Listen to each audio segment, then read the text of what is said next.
मैं रोज़ाना की तरह ऑफिस जाने के लिए घर से निकली।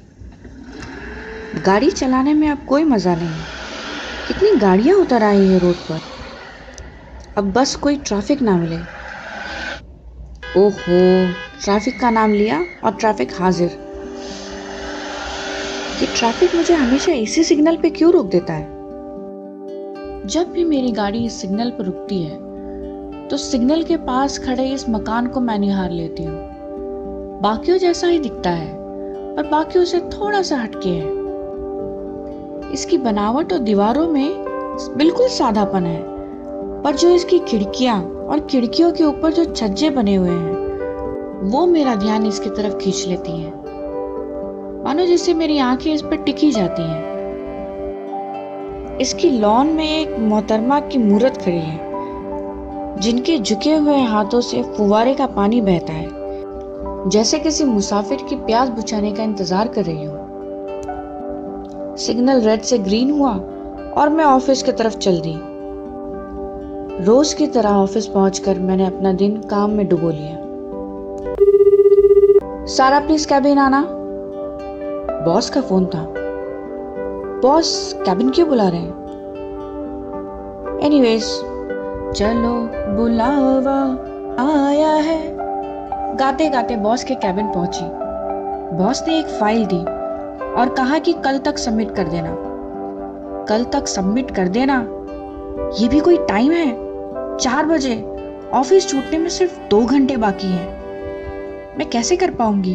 मैंने अपने आप को कहा, चल बेटा कॉफी ले और लग जा। काम करते करते वक्त का होश ही नहीं रहा। सारे एक एक करके आंखों से ओझल होते चले गए, पर मैंने काम पूरा करने की जैसे कसम सी खा ली थी। फाइनली फाइल पूरी हो गई। मैंने अपनी कलाई घुमाई तो वक्त देखकर चौंक उठी। अरे बाप रे, 9 बज गए। मैं जल्दी से ऑफिस से निकली, भागी और गाड़ी निकाली। अभी थोड़ी ही दूर ऑफिस से निकली ही थी कि बारिश शुरू हो गई। मैं ड्राइव करती रही और बारिश बढ़ती रही। अचानक से मेरी गाड़ी रुक गई। मेरी गाड़ी का टायर पंक्चर हो गया था। अब इस बारिश में पंचर वाला कहाँ से लाऊं? कुछ देर गाड़ी में बैठी रही, फिर एहसास हुआ कि यह बारिश रुकने वाली नहीं, तो गाड़ी से उतरकर किसी मदद की तलाश करने लगी। बारिश मुझे बहुत पसंद है, पर घर के अंदर बैठे इस तरह बिना छत के नहीं, और रात में तो बिल्कुल नहीं। आज मुझे ये बारिश बिल्कुल अच्छी नहीं लग रही। पूरी सड़क खाली है, मानो जैसे कोई कर्फ्यू लग गया हो। हताश होकर मैंने एक घर पर दस्तक दी।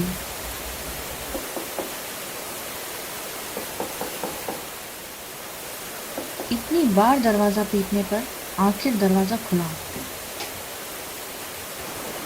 कौन है आप? क्या मैं जानता हूँ आपको? एक बड़ी बड़ी भूरी आंखों वाले बंदे ने मुझसे पूछा। नहीं, आप मुझे नहीं जानते। वो मेरी गाड़ी खराब हो गई है, मैकेनिक ढूंढ रही हूँ, कोई मिल ही नहीं रहा। आप जानते हैं किसी मैकेनिक को? मेरे ऐसा कहते ही उस बंदे ने मुझे ऊपर से लेकर नीचे तक देखा और बोला, आप तो पूरी तरह भीग गई हैं, अंदर आ जाएं। मैं उसके कहने के तरीके से हल्का सा डर गई, तो उस दरवाजे पर ही खड़ी रही। नहीं, ठीक है, मैं यहीं ठीक हूँ। उस शख्स ने अपनी भवें उठाई, कुछ सोचा और मुस्कुरा कर बोला, मैं यहाँ अकेला नहीं रहता, आप अंदर आ जाएं। नहीं तो मेरे दरवाजे पर खड़े आपको निमोनिया हो गया तो मेरे लिए बड़ी मुश्किल हो जाएगी, प्लीज़। फिर मैंने सोचा, ये हड्डी पे कबड्डी वैसे भी मेरा क्या कर लेगा? मेरे पास तो इससे ज़्यादा ही ताकत है। मेरे दाखिल होते ही उस शख्स ने जोर से आवाज दी, चंदा भी, चंदा भी,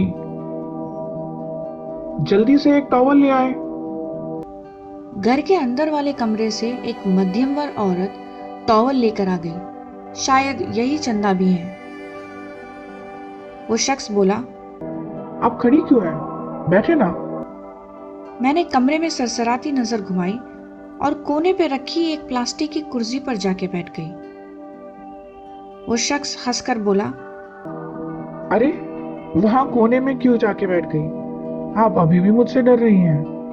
नहीं, ऐसी बात नहीं है। मेरे कपड़े पूरे भीग गए हैं। आपके सोफे खराब नहीं करना चाहती। आप प्लीज किसी मैकेनिक को बुला दें। वो शख्स बोला, अरे हाँ, मैं अपने मैकेनिक को कॉल कर लेता हूँ। चंदा भी, चाय बना लाए। वो शख्स जब भी चंदा भी को बुलाता वो तुरंत ही दौड़ी चली आती।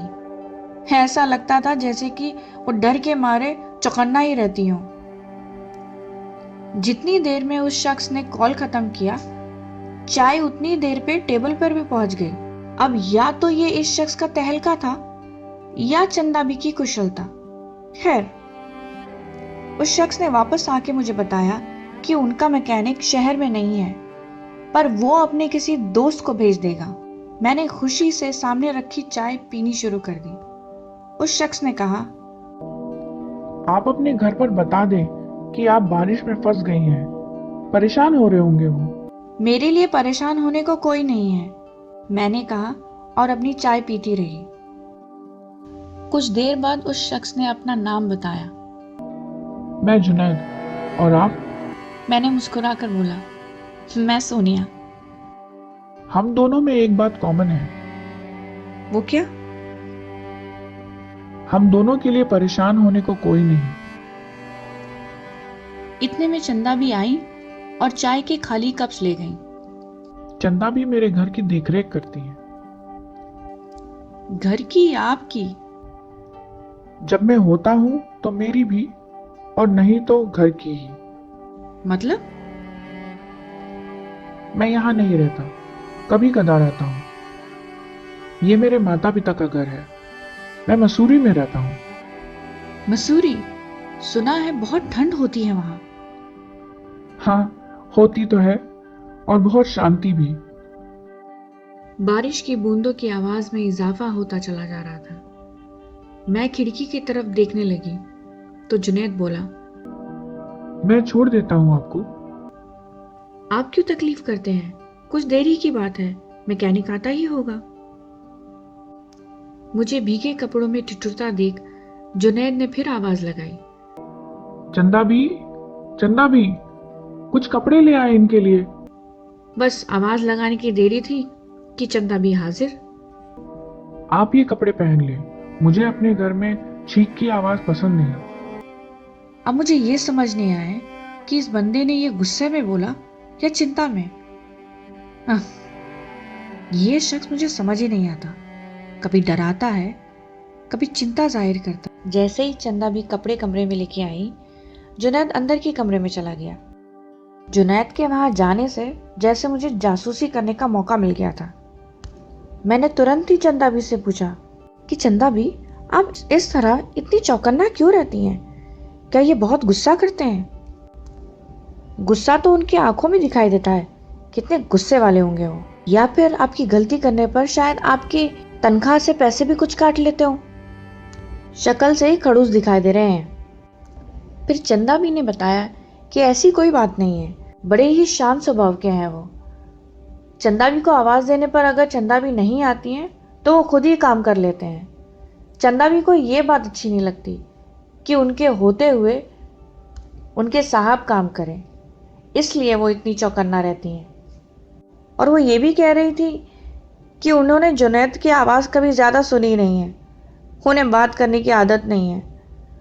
बट आज मेरे सामने तो वो बहुत बोल रहे हैं। शायद इसलिए क्योंकि यहाँ कोई आता जाता नहीं है। आज ही जुनैद साहब की आवाज़ सुनी है चंदा भी ने। मुझसे दो टुक बात करके चंदा भी अंदर के कमरे में चली गई।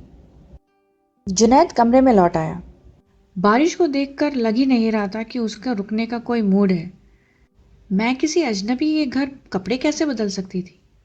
तो मैंने उनके पास से टॉवल मांगी और लपेट ली। लपेटते हुए मेरी नज़र पड़ी पर्दे के पास रखे डंबल्स पर और मैंने पूछ लिया, ये जिम कौन करता है? जुनैद झट से बोला, मैं करता हूँ। आप?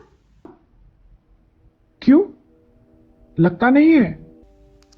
उसने फौरन अपनी दाहिनी आस्तीन उठाई और अपना डोला, जो लगभग था ही नहीं, दिखाते हुए बोला, ये देखो। मुझे हंसी आ गई। हाँ, सही है। उसने ऐसे दिखाया जैसे कोई बच्चा अपनी मेहनत की हुई चीज शौक से दिखाता है। कुछ देर हमने इधर उधर की बातें की, फिर उन्होंने मुझे अपने साथ खाने के लिए कहा, पर मैंने बहाना बना दिया कि मेरा पेट भरा हुआ है। वो खाना खाने चले गए और मैं खिड़की से बाहर देखने लगी। हम कई बार लोगों को एक नजर देखकर ही उनका चरित्र का अंदाजा लगा लेते हैं, फिर चाहे वो सही हो या गलत, हम वही मानते हैं। शास्त्र में लिखा है, भूरी आंखों वालों का कभी भरोसा नहीं करना चाहिए, पर जुनैद ने मुझ पर किया था। उसने एक अजनबी लड़की को अपने घर पे पनाह दी थी, बिना सोचे समझे कि वो सही लड़की है या गलत। जरूरी नहीं है कि हर बंदा सही हो, और ये जरूरी नहीं है कि हर बंदा गलत हो। अब मैंने भी तो जुनैद की देखने की नजर को गलत नजर से देखा। वो शायद मुझे ऊपर से नीचे इसलिए देख रहा था क्योंकि मेरे कपड़े पूरे तरीके से गीले थे। पर ये हमारी गलती नहीं है। हमारी सोच हमारे आसपास के माहौल से बनती है। हम इतना कुछ अपने आसपास होता हुआ देखते हैं कि किसी भी अजनबी पे एक नजर पे तो भरोसा नहीं कर सकते। पानी की तेज बूंदें खिड़की के शीशे पर फिसलती कितनी अच्छी लग रही थी। अब मुझे बारिश अच्छी लग रही थी। उन बूंदों की आवाज जैसे कोई शांत मोहित धुन की तरह सुनाई दे रही थी। एक अजीब सा सुकून था उस धुन में। मेरी नजर लॉन में खड़ी एक मूरत पर पड़ी, जो अपने झुके हुए हाथों से फुवारा वाला पानी बहा रही थी। मैंने तुरंत अपनी नजर इधर उधर दौड़ाई और तब मुझे एहसास हुआ कि मैं तो उसी घर में हूं जिसे मैं रोजाना अपनी गाड़ी से निहारा करती थी। आज उसी घर में बिना कोई जान पहचान के मैं बैठी थी। कितनी अजीब बात है। मैं ये सोच ही रही थी कि जुनैद खाना खा के लौटे और कुछ लिखने लगे। जुनैद और मेरी उम्र में कुछ ज्यादा फर्क नहीं है, पर यह इतना संजीदा क्यों लगता है? मैंने पूछा, आप लिखते हैं? जी, कोशिश करता हूँ। क्या लिखते हैं? जी, अपने सोच को लफ्जों में तब्दील करता हूँ। अब आप इसे जो भी कहें। अच्छा, सुनाने की जहमत उठाएंगे? वो बहुत खुश होकर बोला। आप सुनेंगी? मैंने पहले किसी को सुनाया नहीं है। मैंने मुस्कुरा कर कहा, कोशिश करूंगी। कौन सी सुनाऊं? हाँ, ये मुझे पसंद है। जुनैद अपनी शायरी सुनाने लग गया था, पर मेरा ध्यान उसकी शायरी पर नहीं था। सब साथ तो हैं। मैं उसकी मासूमियत देख रही थी कि कैसे एक बच्चे की तरह वो खुश हो रहा था, अपने डोले दिखा रहा था, अपनी शायरी सुनाने के लिए इतना एक्साइटेड हो गया था। और कहीं वो अपने अकेलेपन से दुखी भी था। पर जब उसने सुना कि मेरा भी कोई नहीं है, उसे ये एहसास हुआ कि वो एक ही अकेला नहीं है यहाँ। धुंधली रह जाएगी और हाथ खाली, और हाथ खाली। क्या बात है, आप तो शायर निकले। अरे नहीं, शायर तो बहुत बड़ा लफ्ज है। अच्छा, आप कुछ सुनाए। मुझे कोई शायरी वायरी नहीं आती। अब आपने मुझसे कुछ सुना है तो मुझे सुनाना भी होगा। अब ये क्या बात हुई? सुनाने से पहले तो आपने ऐसा कुछ नहीं कहा था। जुनैद ने अपना मुंह लटका लिया और कलम उठा लिया। पता नहीं मुझे क्या सूझी और मैंने कहा, मुझे गाने का शौक है। हाँ, तो फिर सुनाए। कहते ही उसने अपनी दाहिनी कोनी टेबल पर टिकाई, चेहरे को हथेली पर रखा और अपनी बड़ी बड़ी भूरी आंखों से मेरी तरफ देखने लगा। मैंने कभी किसी के सामने गाया नहीं, सोच लीजिए। कोशिश करूंगा। इतने में दरवाजे पर दस्तक हुई। मैकेनिक आ गया था। मैं जल्दी से दरवाजे पर गई और उस मैकेनिक के साथ जाने लगी। तो जुनैद का मुंह फिर लटक गया था, जैसे वो कह रहा हो कि मैं फिर अकेला हो जाऊंगा। मैं उसकी तरफ पलटी और उससे कहा, आज मुलाकात हुई है तो कल फिर होगी। आज शाम ढली है तो कल सुबह भी होगी। वक्त का क्या है, वो आज है कल नहीं। आज में जी ले, आज में जीने वाले तो आज ही जी ले। इन हवाओं को, इन लम्हों को तू जी भर के पी ले। ये मुलाकात यहीं तो खत्म नहीं होगी, ये तो शुरुआती सिलसिला है जो इस बारिश ने दिया है, जो इस बारिश ने दिया है। उसने मुस्कुरा कर मेरी तरफ देखा और मैं मैकेनिक के साथ निकल गई। ये मुलाकात अजीब जरूर थी, पर अब मेरे साथ थी। कभी कभी कई मुलाकातें भी लोगों को अपनापन नहीं दे पाती और कहीं एक मुलाकात ही काफी होती है।